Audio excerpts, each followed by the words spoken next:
বঙ্গবন্ধুর কন্যা মাননীয় প্রধানমন্ত্রী শেখ হাসিনা, আমি আপনার জন্য মামুনুল হক শাইখুল হাদিসের সন্তান এই যুগে সেই ভূমিকা পালন করতে চাই। 14 লক্ষ শিক্ষার্থীর জননীর ভূমিকা আপনি পালন করেছেন।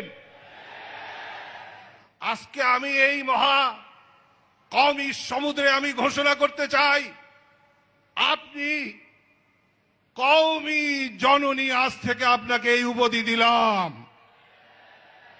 আপনি কওমি জননী।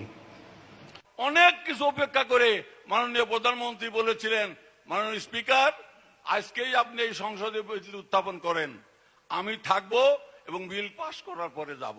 আপনি এমন ব্যক্তি যাদেরকে আমরা দেখেছি যা ওয়াদা করে সেই ওয়াদা রক্ষা করেন না, তাই আমরা নির্দ্বিধায় বিশ্বাস করতে পারি সামনেও আপনি আসলে, আপনি যে আসবেন ইনশাআল্লাহ, যে ওয়াদা করবেন সে ওয়াদা রক্ষা ইনশাআল্লাহ হবেই হবে।